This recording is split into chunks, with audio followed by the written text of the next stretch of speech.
vocês. Na aula de hoje, a gente vai dar continuidade ao nosso assunto de classificação das cirurgias, a disciplina de clínica cirúrgica. Na aula passada, a gente viu a classificação das cirurgias de acordo com o potencial de contaminação. Hoje, a gente vai aprender a classificar essas cirurgias de acordo com outros parâmetros, tá? A gente viu na aula passada do potencial de contaminação, que elas podem ser cirurgias limpas, potencialmente contaminadas e infectadas, certo? Então, hoje a gente vai aprender a classificá-las de acordo com outros parâmetros.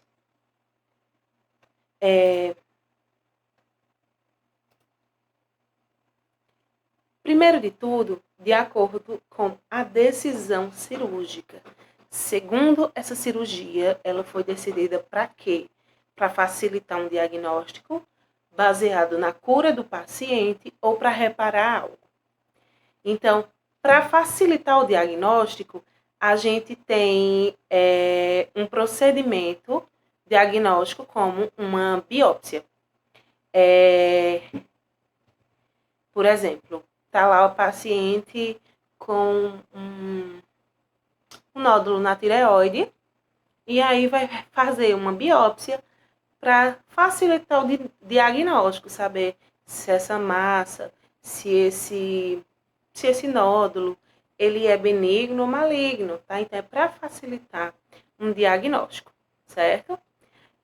Baseado na cura, tá? Então, a gente tem um exemplo aí da excisão de um tumor.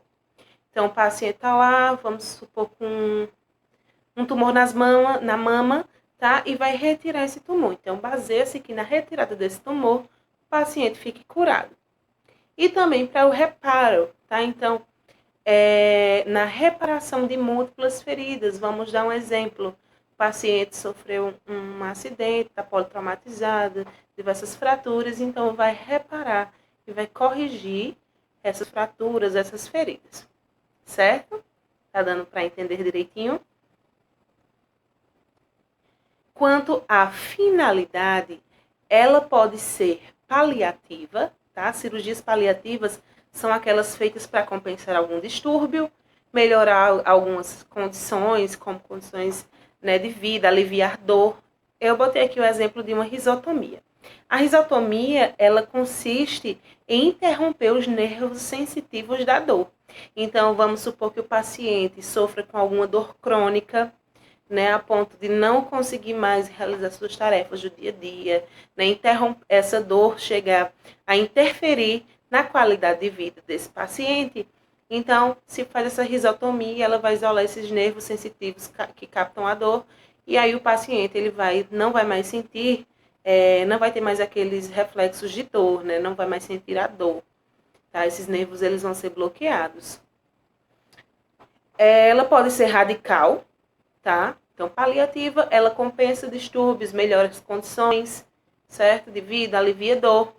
A radical é quando há remoção parcial ou total de um órgão, certo? Então, tem um exemplo aqui, uma colecistectomia.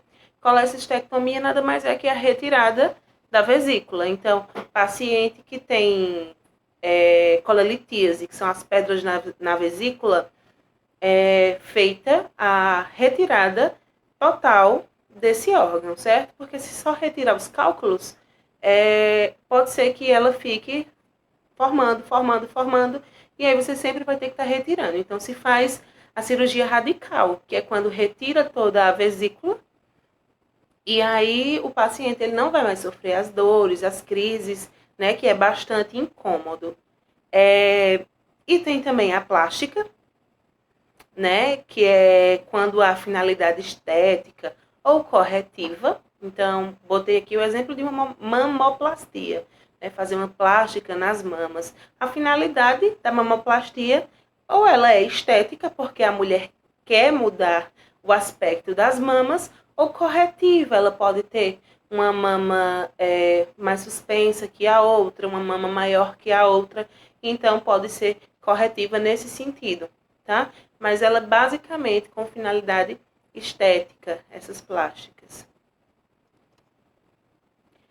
Ainda quanto à finalidade, ela pode ser reconstrutiva, tá? Por exemplo, reconstruir o tecido lesado e restabelecer a capacidade funcional. Então, botei aqui o exemplo da reconstrução da válvula aórtica, da aorta, certo? Então, ela vai restabelecer essa reconstrução da válvula, vai reconstruir esse tecido, vai restabelecer a capacidade dessa válvula aórtica, tá? De estar ali levando o sangue ao nosso organismo. Ainda quanto à finalidade, a gente tem a diagnóstica, que é para explorar, para confirmar algum diagnóstico. Por exemplo, uma laparotomia exploradora. Quando se abre essa cirurgia, ela abre o abdômen do paciente, né, o abdômen, e aí ele vai procurar ali algo que não foi confirmado em exames. Por exemplo, o paciente está sentindo dores, fortes dores na região abdominal. Foi feito ultrassom, nada foi constatado. Foi feito tomografia, nada foi constatado. Então, se faz uma laparotomia exploradora, abre-se a cavidade e vai procurar qual é o erro. O que é que tem de errado? O que é que está causando aquilo no paciente? O que é que está causando aquela dor? Certo? Então, é para fazer um diagnóstico. Já que você usou de outros recursos e não chegou a um diagnóstico, então o último recurso que resta será essa laparotomia. Abrir e saber o que é que tem de errado ali. Tem também o transplante, certo? Transplante bastante conhecido, que é para substituir um órgão ou estrutura que não funciona. Por exemplo, um transplante cardíaco. Então, o coração do paciente ele não funciona mais na sua capacidade total. Já foram feitas cirurgias reparadoras, né, reconstrutivas, e esse coração ele não está funcionando de acordo com o seu padrão de normalidade. Então, a última solução seria um transplante, ou seja, pegar esse órgão mal funcionante, que não funciona, que não faz o seu papel, não exerce o seu papel de bombear sangue, substitui por um novo, tá? Então, é o transplante. Então, quanto à finalidade, vamos revisar? A gente tem paliativa, que é para compensar distúrbios, aliviadores. Radical, que é quando se remove parcialmente ou totalmente um órgão. A cirurgia plástica, que ela tem como finalidade estética ou corretiva. Reconstrutiva, que é para reconstruir o tecido lesado e restabelecer a capacidade funcional. A gente tem a diagnóstica, para explorar, uma exploração para confirmar um diagnóstico que foi inconclusivo com outros métodos. E a gente tem o transplante, ou seja, substituir o órgão ou as estruturas não funcionantes, certo? Então, vamos adiante, vamos seguir aqui adiante. Então, a gente classifica as cirurgias também segundo a urgência cirúrgica, certo? Então, a gente tem cirurgias de urgência, emergência, certo? E nós vamos ver cada uma delas. A primeira de todas é a cirurgia de emergência, tá? Então, o cliente ele requer atenção imediata, sem demora, porque qualquer agravo ele é potencialmente fatal. Então, paciente chegou, botei aqui o exemplo de perfuração por arma de fogo em região precordial. Então, o paciente sofreu disparos de arma de fogo na região aqui precordial.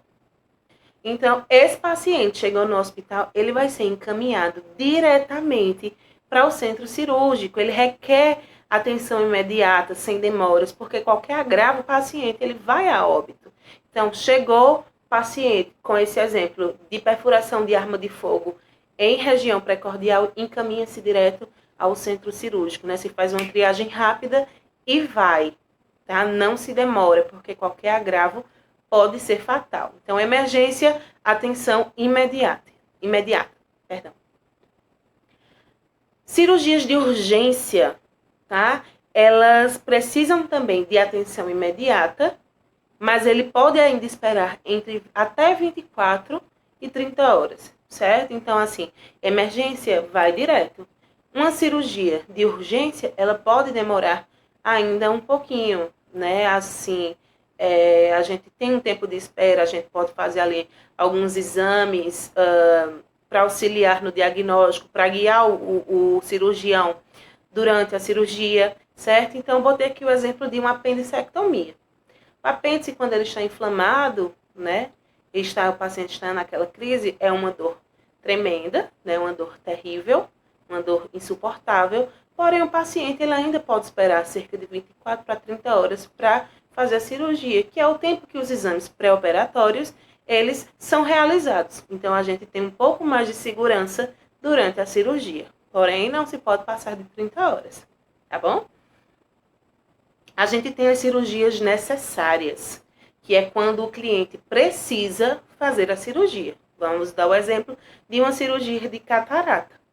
Cirurgia de catarata, ela é necessária, o cliente precisa fazer, senão ele não vai conseguir enxergar corretamente, vai ficar vendo aquela imagem, vai ter aquela visão esbranquiçada, né? Como se fosse realmente uma catarata passando por cima dos seus olhos. Então, ele precisa, é necessário fazer aquela cirurgia. A cirurgia eletiva, o paciente deve ser operado e a não realização da cirurgia não é irremediável. Então, assim, o paciente ele precisa ser operado, porém, esse paciente ele pode esperar um certo período de tempo, como aqui uma cirurgia de hérnia, uma colecistectomia, que o paciente não esteja em crise, né? Então, é uma cirurgia eletiva, vai ser marcada, o paciente vai se consultar com o cirurgião vai indicar a cirurgia, essa cirurgia vai ser marcada, né? E vai passar assim um tempo até chegar o dia da cirurgia. Então, assim, não é nada de urgência nem de emergência. Então, é que leva um tempinho, tá? Mas ela é necessária. Vamos dar um exemplo. A hernioplastia. Se o paciente não fizer a hernioplastia, a hérnia desse paciente não vai fechar, não vai sarar. Se o paciente não fizer a colecistectomia, as pedras da vesícula dele não vão desaparecer, certo? Então, são cirurgias eletivas, elas precisam ser feitas, não tem essa certa urgência, né, em ser realizada, porém, se não fizer, o paciente não vai se curar, ele só vai se curar se realmente fizer a cirurgia, ok? E opcional, aí vai caber o paciente, o cliente a decidir. Ele vai decidir se ele quer fazer ou não. Por exemplo, uma mamoplastia, uma prótese mamária. A mulher quer aumentar os seus seios, suas mamas, vai colocar a prótese. Então, cabe a ela querer ou não fazer, certo? Uma mastopexia, as mamas estão caídas, então cabe à cliente querer se ela vai fazer essa sustentação, essa elevação das mamas, né? Ou não, vai caber a ela, então é opcional, certo? Então, segundo a urgência cirúrgica, revisando, a gente tem de emergência, atendimento imediato, sem demora, qualquer agravo é fatal.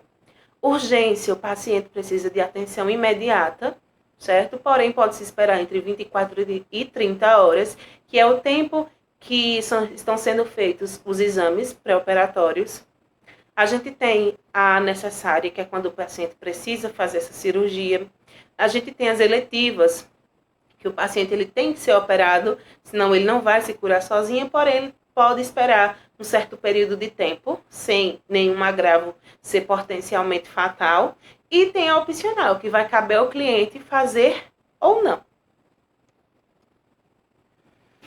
Segundo a duração da cirurgia, a gente tem 4 portes, certo? A de porte 1 é uma cirurgia que vai durar até 2 horas, certo? Eu coloquei aqui o exemplo de uma rinoplastia. Uma rinoplastia vai até 2 horas.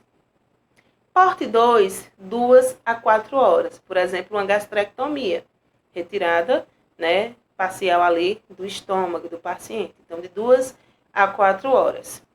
Porte 3, de 4 a 6 horas, uma cirurgia neuro, tá? Uma craniotomia. E de porte 4, acima de 6 horas. Perdão. Uma hepatectomia, retirada facial ali do fígado do paciente. Então, é uma cirurgia bastante complicada, bastante demorada, e aí a gente vai classificar elas também de acordo com o porte, segundo a duração da cirurgia, certo? A quantidade de horas. Até 2 horas, porte 1, 2 a 4 horas, porte 2, 4 a 6 horas, porte 3, e acima de 6 horas a gente tem o porte 4. A gente vai classificar também segundo o risco cardíaco, tá? Então, é de acordo com o potencial de sangramento, tá? Cirurgias de grande porte, a gente tem uma grande probabilidade de perda de fluidos e de sangue, tá? Então, um aneurisma de aorta, uma cirurgia cardíaca, ela tem ali uma grande probabilidade de riscos de sangramento, né, de perda de fluidos. Então, o paciente vai precisar fazer aquela reposição volêmica, aquela reposição sanguínea, tá? A de médio porte, a gente tem uma média probabilidade de perda de fluidos e sangue. Coloquei aqui uma prostatectomia, tá? Tem ali uma média probabilidade de perder fluidos e sangue. Não é tão grande como lá a aneurisma de aorta. E a de pequeno porte, a gente quase não tem sangramento, a gente quase não tem uma perda de fluidos. Coloquei aqui uma cirurgia dos tímpanos, tá? Uma timpanoplastia, uma cirurgia que quase você não vai ver sangue, tá? Então, a gente classifica também segundo esse risco cardíaco.